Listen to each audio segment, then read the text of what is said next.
আল্লাহ তাআলা তারপরে বলছেন ফাওয়াইলুল লিল মুসাল্লিন, ওয়াইল নামক জাহান্নাম ওই মুসাল্লিদের জন্য যারা নামাজ পড়ে। নামাজ পড়ে না তো যেখানে যাবে যাবে, আল্লাহ বলছে যারা পড়ে তাদের জন্য জাহান্নাম। কঠিন গেড়াকল, কঠিন। যারা নামাজ পড়ে ওদের জন্য জাহান্নাম। তারা কোন নামাজি? আল্লাহ তাআলা বলছেন যে আল্লাযীনা হুম আন সালাতিহিম সাহুন, যারা নামাজ পড়ে অমনোযোগী, অস্বস্তি বোধ করে, এনার্জি লস, এদের জন্য জাহান্নাম। আমি ওমরপুরে আজ থেকে 1 মাস হবে, ওমরপুর মুর্শিদাবাদ মঙ্গলজন বলে একটা জায়গাতে আমি নামাজ পড়াচ্ছি আসরের নামাজ। তার নামাজ পড়াচ্ছি, আল্লাহু আকবার, সামি আল্লাহু লিমান হামিদা। পিছনে দেখলাম একটা লোকের ফোন বাজছে, ফোনটা ধরেই বলছে अभी क्यों फोन किए हैं, नमाज में खड़े हैं, बाद में फोन कीजिए। নামাজ পড়তে পড়তেই বলছে। এই হচ্ছে আমাদের নামাজের অবস্থা। প্রথম মাদ্রাসা পড়ে যখন এলাম চাকরি টাকরি পেয়ে, তখন আমি আমার আব্বাকে বলছি, আব্বা তুমি আমার একটা টোটো কিনে দাও, আমি বাজারে টোটো চালাবো। বলছি কেন? তুই আমার এক বেটা, তুই মাদ্রাসা মসজিদে থাকবি না? বলছি না, মানে আমার রোগা লোকেদের রাগ বেশি হয়, মানে আমার তো রাগ বেশি, কমিটির সঙ্গে খুব ঝামেলা হয়ে যাবে, আমি থাকতে পারবো না। বলছে কোনো টোটো সব কিছু চলবে না, মসজিদে থাকতে হবে, নয় মাদ্রাসায়।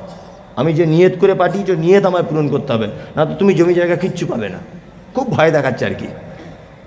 আমি তখন দেখলাম যে ঠিক আছে, তাহলে আব্বা আমি একটা মসজিদে চলে যাই।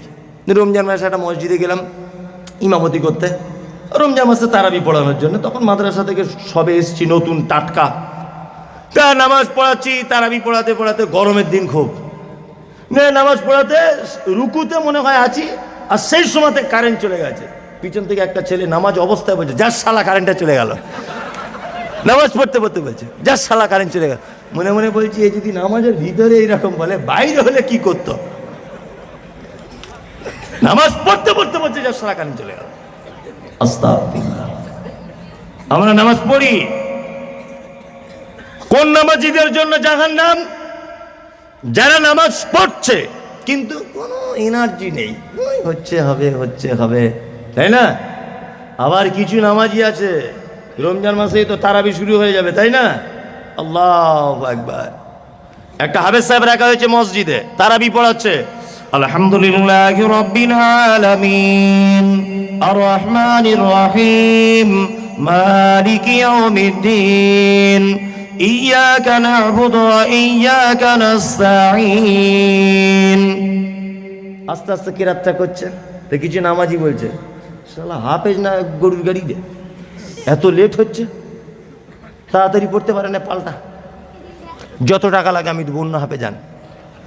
অন্য হাফেজ এনেছে, ও এসি একদম জল নিন, এই শালা সাংঘাতিক হাফেজ, সাংঘাতিক মালে। আগে যেটা ছিল একদম জুত নয়, ও গরুর গাড়ির মতো, অত ষোলো কেরাত করলে হয়? ফেরেশতারা খুঁজছে ওকে। অধিকাংশ মানুষের নামাজ কবুল হচ্ছে না, তার একটা কারণ, তারাবির নামাজ পড়ছে 20 রেকাত, 35 মিনিটে শেষ হয়ে যাচ্ছে। ওর পাছাতে কি সিলিন্ডার মেশিন লাগানো আছে নাকি? এই অত তাড়াতাড়ি হয় কেন? হ্যাঁ, সিনেমা হলে গেলে তখন বাড়ি আসতে মন চায় না, পার্টি অফিসে গেলে বাড়ি আসতে মন চায় না, আর আল্লাহর ঘরে গেলে এত তাড়াহুড়ো কেন? হ্যাঁ, আল্লাহর ঘরে এত তাড়াহুড়ো কিসে? অধিকাংশ মানুষের নামাজ কবুল হচ্ছে না, তার একটা কারণ।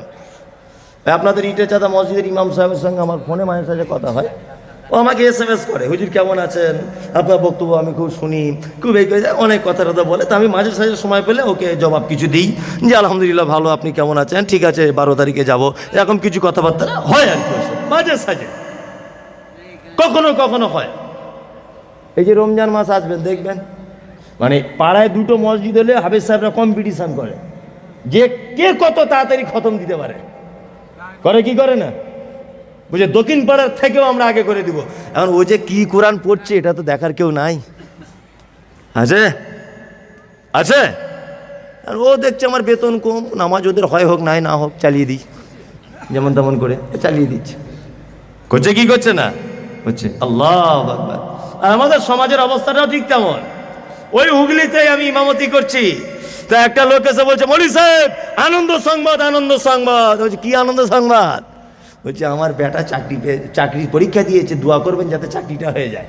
এই না, আপনি 200 টাকা নেন, মিষ্টি খাবেন।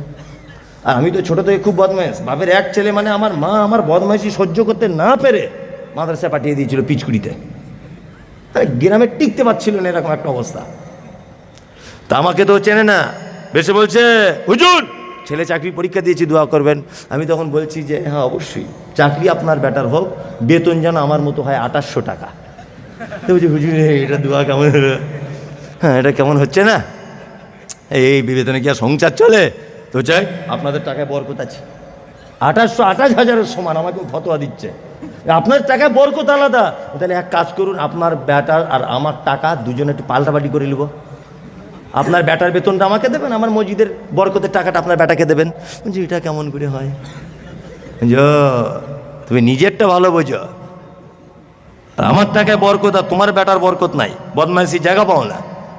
যে আমরা সলাৎ নামাজ আদায় করছি, কিন্তু রসুলুল্লাহর পদ্ধতিতে হচ্ছে না, আল্লাহ নবীর পদ্ধতিতে হচ্ছে না। হচ্ছে দেখুন তো হচ্ছে কি না।